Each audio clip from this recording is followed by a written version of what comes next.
भगवान राम की मूर्ति लेकर के आप दूसरे आदमी के उसके अवधेश प्रताप के पैरों में रख रहे हैं, ये कहाँ का सम्मान करा आपने? कौन है आपने कहाँ का सम्मान करा? ये कौन है आपने कहाँ का सम्मान करा? मुझे क्रेडिट नहीं चाहिए। तो भैया देखा, कल पप्पू यादव प्रेस कॉन्फ्रेंस कर रहे थे, तभी उन पर दो नफरती चिलगोजों ने हमला कर दिया, जिसके बाद उनके समर्थकों ने उन दोनों को कायदे से पेला। तो लल्लन भैया इसमें हैरानी की क्या बात है? वहाँ तो ये दोनों पेले जाते ही, क्योंकि वो पप्पू यादव है, पप्पू राहुल नहीं। पप्पू यादव मुर्दाबाद, अवधेश प्रसाद मुर्दाबाद, अवधेश प्रसाद मुर्दाबाद। लल्लन भैया मुझे तो लगता है कि 2014 के बाद अनभक्तों से ज्यादा तो दोगले हिंदुओं की बढ़ोतरी हुई है। मतलब जब राम मंदिर में चढ़ावा चोरी हुआ तब ये झोपड़ी वाले गायब थे, लेकिन जैसे ही पप्पू यादव और बाकी सांसदों ने मिलकर चंदा चोरी को नाटकीय अंदाज में प्रस्तुत किया, वैसे ही इन्हें याद आ गया कि अरे ये तो सनातन का अपमान है। भैया इसीलिए तो लोग घनघोर बेइज्जती करते हुए ये कहते हैं कि बीजेपी का नाम आते ही बन जाते हैं सारे पाखंडी फट्टू, और विपक्षी नेताओं पर बनकर उछलने लगते हैं भाड़े का टट्टू। ये बड़ी अच्छी बात कही आप।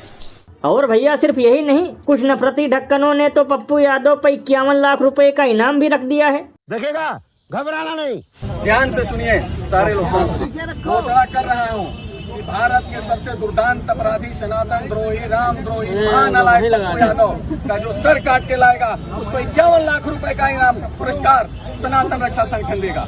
इतने तेजस्वी लोग हैं हमारे पास। लल्लन भैया ये वही नकली हिंदू हैं जो होली और दिवाली में किसी गरीब को एक लड्डू तक नहीं खिलाते, लेकिन जहां दंगा भड़काना हो वहां लाखों के इनाम की घोषणा करते हैं।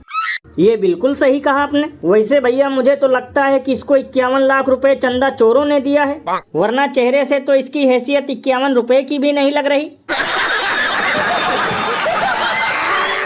और अभी तो रुको, क्लाइमैक्स अभी बाकी है। मेरठ में कांवड़ यात्रा को लेकर फैसला, 3 से 12 अगस्त तक सभी स्कूल कॉलेज बंद रहेंगे। हैं? ये क्या हो गया? ये क्या सुन रहा हूँ मैं? तो भैया देखा, अब हमें विश्वगुरु बनने से कोई नहीं रोक सकता, क्योंकि कांवड़ यात्रा के चलते मेरठ में 7 दिनों तक सभी स्कूल कॉलेज बंद रहेंगे। तब तो लल्लन भैया ये बहुत ही बढ़िया हुआ, और मैं तो कहता हूँ कि शराब के ठेकों को छोड़कर देश भर के सारे स्कूल बंद कर देने चाहिए, वो भी पूरे 1 महीने के लिए। अरे बाप रे, ये तो धोती खोल रहा है। क्योंकि सावन साल में एक बार आता है और स्कूल सालों साल चलते हैं, और वैसे भी पढ़ लिख कर बच्चे करेंगे क्या, क्योंकि नौकरी तो किसी को मिलेगी नहीं, और भर्ती के चक्कर में हम लोग खुद बूढ़े हो गए, और ये तो पकौड़ा भी नहीं बेच पाएंगे क्योंकि सिलेंडर भी सोने की तरह महंगा हो चुका है। भैया इसीलिए तो इस पर महान कवि बाबा लपेटू दास ने कहा है कि जब पढ़ेगा इंडिया तो मांगेगा रोजगार, वरना झंडा उठाकर करेगा चुनाव प्रचार।